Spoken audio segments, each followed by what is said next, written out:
Good morning students.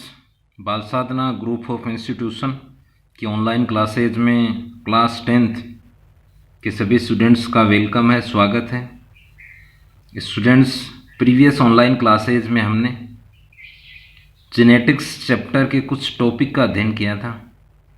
आज हम इस क्लास में जेनेटिक्स चैप्टर के next topic selection of P plant, मटर के पादप का चयन, या ये बोल सकते हैं मेंडल ने उद्यान मटर के पादप का ही चयन क्यों किया था। इसके अलावा अगला जो टॉपिक हम लेंगे कि गार्डन पी जो प्लांट है उसमें मुख्यतः 34 पेयर कॉन्ट्रास्टिंग करेक्टर होते हैं, 34 जोड़ी विपर्यासी लक्षण पाए जाते हैं। विपर्यासी को ऐसे हम बोल सकते हैं अपोजिट। उनमें से मेंडल ने एक्सपेरिमेंट के लिए, स्टडी के लिए 7 जोड़ी कॉन्ट्रास्टिंग करेक्टर्स को सिलेक्ट किया था, 7 जोड़ी विपर्यासी लक्षणों को सिलेक्ट किया था। उनका भी आज हम अध्ययन करेंगे। तो पहला जो टॉपिक हम ले रहे हैं, प्रीवियस क्लास के बाद का जो टॉपिक है वो है सिलेक्शन ऑफ पी प्लांट। तो नेक्स्ट है selection of garden pea plant. Hindi में ये बोलेंगे कि मेंडल ने गार्डन पी प्लांट का ही चुनाव क्यों किया था, सिलेक्शन। देखो स्टूडेंट्स, ये ध्यान में रखना है, इसका बोटनिकल नेम क्या है, वानस्पतिक नाम क्या है। यदि कोई जंतु है तो उसका तो होगा जूलॉजिकल नेम, और कोई प्लांट्स हैं, 5 प्रकार के प्लांट पाए जाते हैं नेचर में, जो कि एल्गी हैं, ब्रायोफाइट्स हैं, टेरिडोफाइट हैं, जिम्नोस्पर्म है, एंजियोस्पर्म है। उनके लिए वर्ड काम में लेते हैं बोटनिकल नेम, वानस्पतिक नाम। गार्डन पी का जो बोटनिकल नेम है वो है पाइसम सटाइवा। किस साइंटिस्ट ने इस पर एक्सपेरिमेंट किए थे? मेंडल ने। टाइटल क्या है उनका? ग्रेगर। कितने वर्ष किए थे? लगभग 7 वर्ष किए थे, 1856 से 63। दूसरा, एक किस इंस्टीट्यूट को दिए थे? ब्रून सोसाइटी ऑफ नेचुरल हिस्ट्री। तो ये कुछ इंट्रोडक्शन प्रीवियस ऑनलाइन क्लासेज में अपन ने लिया था। आज हम ले रहे हैं कि उद्यान मटर पादप का चयन, नेक्स्ट टॉपिक। हिंदी में बोलेंगे इसे उद्यान मटर पादप का चयन, कि मेंडल ने उद्यान मटर पादप का ही चयन क्यों किया था।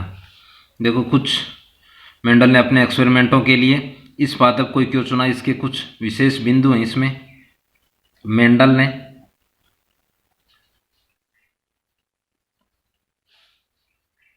अपने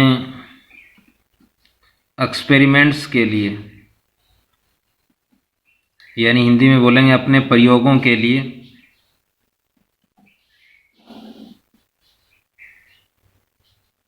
गार्डन पी प्लांट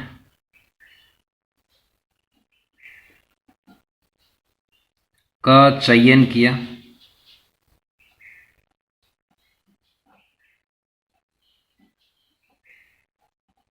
क्योंकि इसके कुछ बिंदु हम लेंगे कि ऐसे कौन कौन से बिंदु थे जिनको ध्यान में रखकर मेंडल ने इस प्लांट यानी गार्डन पी का सिलेक्शन किया था। देखो, पहला तो है ये पादप की लाइफ स्पान काफ़ी कम होती है, जीवन अवधि काफ़ी कम होती है। सामान्यतः 3 से 4 महीने में इससे उत्पाद मिल जाते हैं, परंतु ऐसी स्थिति में इसे 1 वर्षीय पौधा कहते हैं, यानी गार्डन पी का प्लांट है वो 1 वर्षीय होता है। अतः अल्प समय में, कम समय में अनेक जनरेशन का, अनेक पीढ़ियों का अध्ययन कर सकते हैं। पहला ये देखो, गार्डन पी प्लांट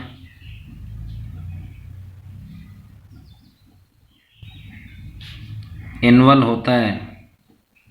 एनुअल को हिंदी में कहेंगे 1 वर्षीय। गार्डन पी प्लांट एनुअल होने के कारण कम समय में, इंग्लिश में बोलेंगे शॉर्ट ड्यूरेशन, कम समय में अनेक पीढ़ियों का अध्ययन किया जा सकता है। ये तो पहला बिंदु था जिसके कारण ये बोल सकते हैं कि मेंडल ने गार्डन पी का ही चुनाव किया। दूसरा ये ध्यान में रखना है कि ये जो प्लांट है ये बाइसेक्सुअल होता है, द्विलिंगी होता है। इंग्लिश में इसे मोनोसियस भी बोल देते हैं, क्योंकि इसमें नर व मादा जो जननांग हैं दोनों एक ही प्लांट पर होते हैं, या ये बोल सकते हैं एक ही फ्लावर में पाए जाते हैं। नर व मादा जननांग एक ही फ्लावर में हैं, अतः ये बाइसेक्सुअल होता है, द्विलिंगी होता है। दूसरा ये ध्यान में रखना है कि फ्लावर शब्द आ रहा है आपके सामने कि नर व मादा जननांग एक ही फ्लावर में, तो फ्लावर क्या है? जिसे आप फूल कहते हैं। फ्लावर पौधे का सेक्सुअली रिप्रोडक्टिव पार्ट है। लैंगिक जनन अंग से संबंधित पौधे का जो भाग है वो फ्लावर ही होता है, यानी जनन क्रिया यहीं संपन्न होती है। दूसरा ये ध्यान में रखना है इसका जो फ्लावर होता है हमेशा क्लोज रहता है, अतः इसमें सेल पोलिनेशन ही होता है, क्रॉस पोलिनेशन नहीं होता है। सब परागण ही होता है, पर परागण नहीं होता है। दूसरा देखो, बाइसेक्सुअल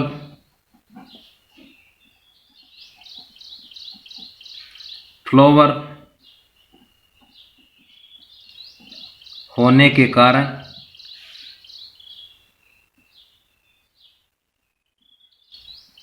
स्वपरागण, इंग्लिश में बोलेंगे सेल्फ पोलिनेशन के द्वारा प्योर लाइन, ये सब ध्यान में रखना आपको। प्योर लाइन हिंदी में बोलेंगे शुद्ध वंश क्रम, यानी पेरेंट की जैसी प्रोजेनी बनेंगी, शुद्ध वंश क्रम सरलता से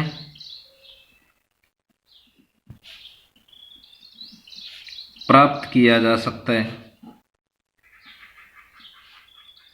प्राप्त किया जा सकता है। ये दूसरा था। तीसरा अगर हम देखें,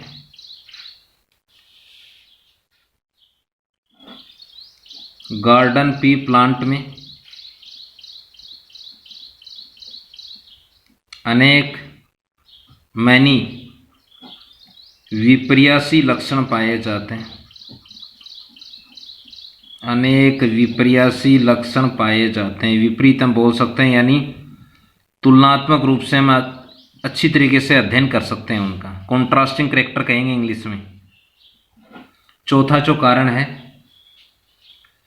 विपुंसन, अच्छा टर्म है, ये ध्यान में रखना आपको। इंग्लिश में इसको बोलते हैं एमास्कुलेशन। इसका देखो अर्थ होता है टू रिमूव स्टेमन। आगे हम लेंगे कि स्टेमन क्या है। हिंदी में इसको बोलते हैं पुंकेसर को हटाना। नर जननांग की एकल इकाई है। विपुंसन मेथड द्वारा आर्टिफिशियल, यानी मानव द्वारा आर्टिफिशियल क्रॉस पोलिनेशन आसानी से किया जा सकता है, आसानी से किया जा सकता है।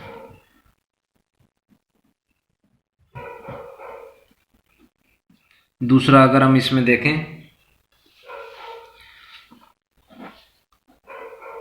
गार्डन पी प्लांट को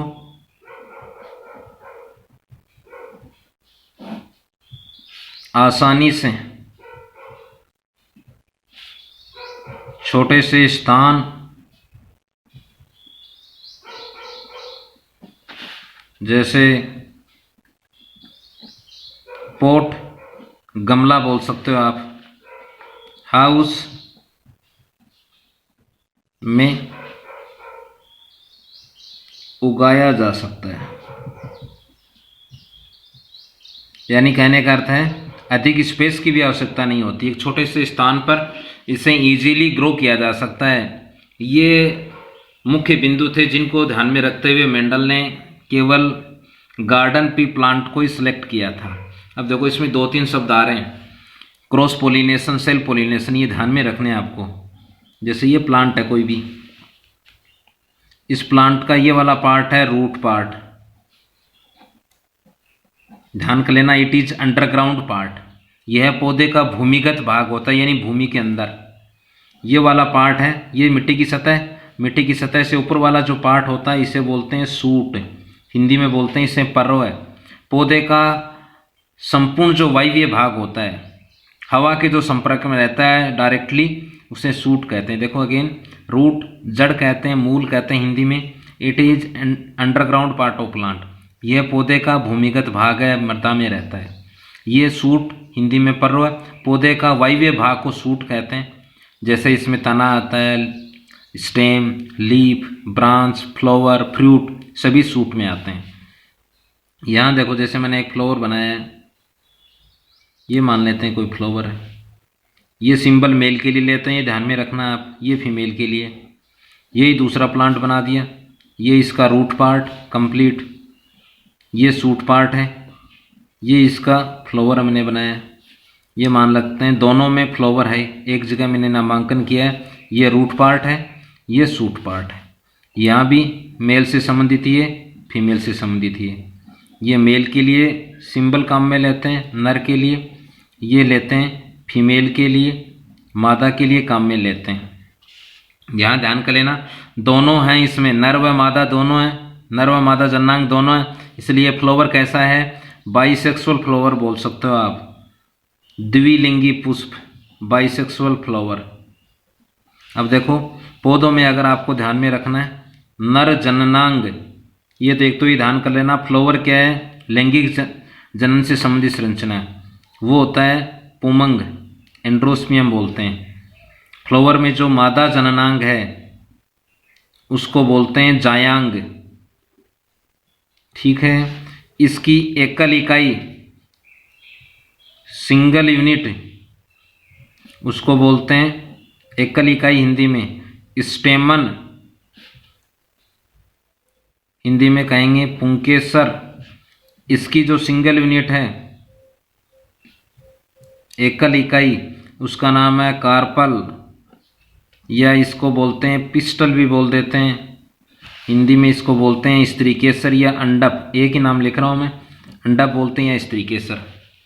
अब देखो स्टेमन की संरचना है वो ऐसी होती है, ये स्टेमन है, इसके 3 पार्ट हैं, ये फिलामेंट कहते हैं इसे बोलते हैं एंथर, परागकोश, बीच वाला पार्ट है इसको बोल देते हैं कनेक्टिव टिश्यू, संयोजी उत्तक।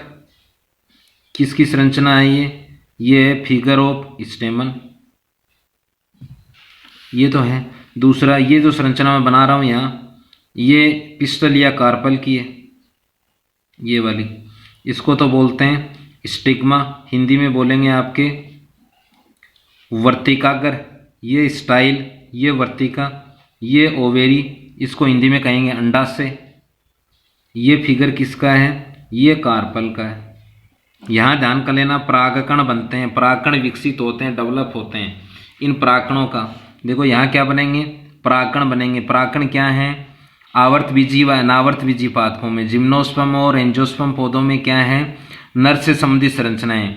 यदि यहाँ पहुँच जाते हैं, मादा से संबंधित वाले पार्ट वर्तिकाग्र तक पहुँच जाते हैं, यदि सेम फ्लावर पर पहुँच रहे हैं, सेम फ्लावर पर, यहीं से पोलन ग्रेन रिलीज हुए, इसी पुष्प के मादा से संबंधित वर्तिकाग्र तक पहुँच रहे हैं, इसको तो बोलते हो सेल्फ पोलिनेशन।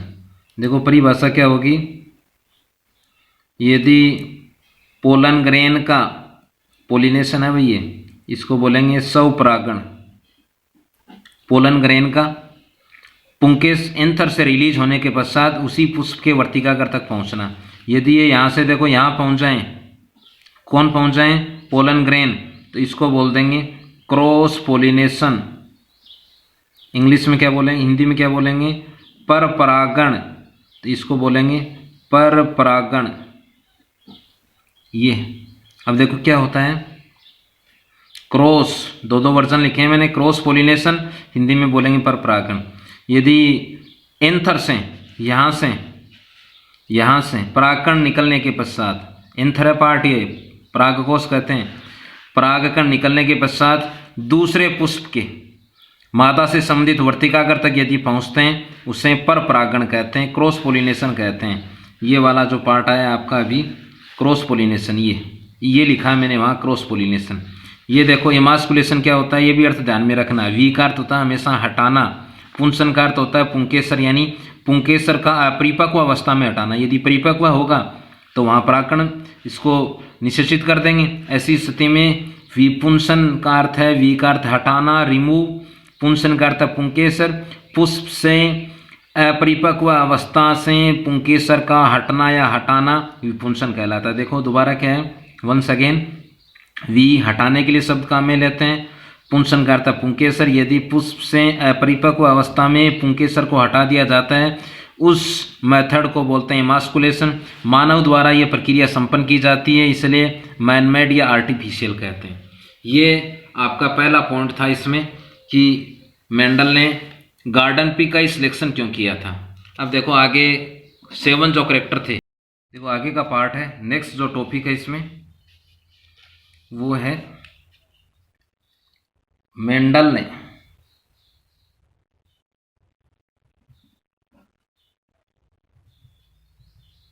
अपने एक्सपेरिमेंट्स के लिए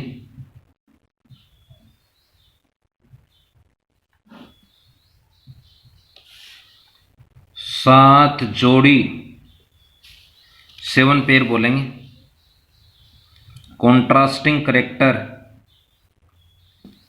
विपर्यासी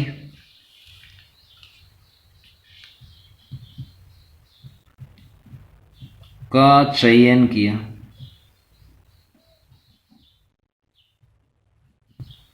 जो कि निम्न है। कहने का अर्थ है कौन कौन से हैं वो, ध्यान ये रखना है।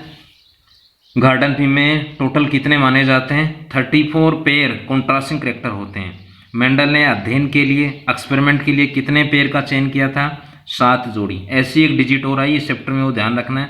7 वर्ष उन्होंने एक्सपेरिमेंट किया था गार्डन पी पर। कब से कब तक, 56 से 63। अब देखो इसको एक टेबल द्वारा हम देखेंगे। पहला हम डाल देंगे इसमें क्रम संख्या, दूसरा है पादप का लक्षण कि साथ में 7 कौन कौन से हैं, ये हैं प्लांट करेक्टर,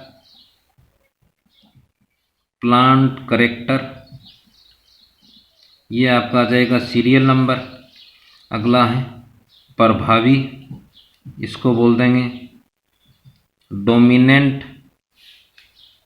अगला है अप्रभावी, इसे बोल देंगे रिसेसिव। अब देखो ये ध्यान रखने, कुछ टर्मिनोलॉजी आएंगी आगे इसमें। पहला जैसे ये है प्रभावी, वे लक्षण जो F1 जनरेशन में प्रकट होते हैं, यानी 2 पेरेंट जैसे ही परस्पर जनन द्वारा जो संतति बनाते हैं उसे फर्स्ट जनरेशन कहते हैं। F1 जनरेशन में जो लक्षण प्रकट होते हैं उन्हें डोमिनेंट कहते हैं, प्रभावी। जो F1 जनरेशन में नहीं प्रकट होते हैं उन्हें अप्रभावी कहते हैं। आगे मेंडल्स के वंशांगति के नियम हम पढ़ेंगे, वहाँ ये शब्द आएंगे आपके सामने, F1 जनरेशन, F2 जनरेशन। तो कहने का अर्थ है F1 जनरेशन में जो लक्षण प्रकट होते हैं, रिप्रेजेंट होते हैं, उन्हें डोमिनेंट कहते हैं। जो प्रकट नहीं होते हैं उन्हें अप्रभावी कहते हैं। आगे उन नियमों के माध्यम से हम डीपली पढ़ेंगे। दूसरा, डोमिनेंट को मेंडल ने कैपिटल लेटर में दर्शाया, रिसेसिव को कैसे दर्शाया है, स्मॉल लेटर में दर्शाया है। तो ये ध्यान कर लेना, टर्मिनोलॉजी अच्छी है कि प्रभावी क्या है, डोमिनेंट करेक्टर। वे करेक्टर जो F1 PD में प्रकट होते हैं उन्हें डोमिनेंट कहते हैं। कैसे दर्शाते हैं, कैपिटल लेटर में। वे करेक्टर जो F1 जनरेशन में प्रकट नहीं होते हैं उन्हें अप्रभावी कहते हैं। जैसे पहला है इसमें पादप लक्षणों में height of plant, height of plant, Hindi में इसको बोलेंगे पादप की ऊंचाई। ये पहला है पादप की ऊंचाई। देखो नॉर्मली भी हम 2 ही प्रकार के प्लांट बोल सकते हैं, वैसे मिडल भी होते हैं। एक प्लांट है टोल, दूसरे हैं ड्वार्फ यानी बोने। वंस अगेन, टोल लंबे, ड्वार्फ बोने। सेकंड जो लक्षण उन्होंने लिया है वो है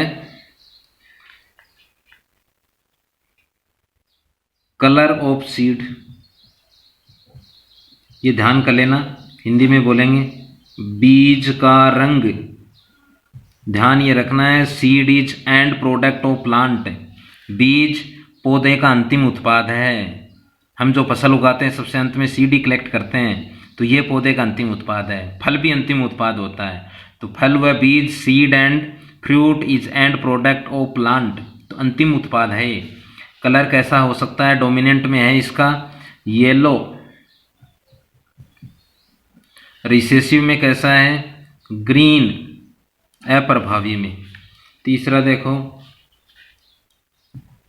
शेप ऑफ सीड, ये बोल सकते हैं बीज की आकृति।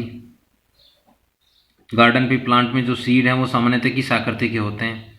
देखो, एक तो राउंड हो सकते हैं, हिंदी में बोलेंगे गोलाकार। दूसरे हो सकते हैं रिंकल्ड, इसको बोलेंगे झुर्रीदार।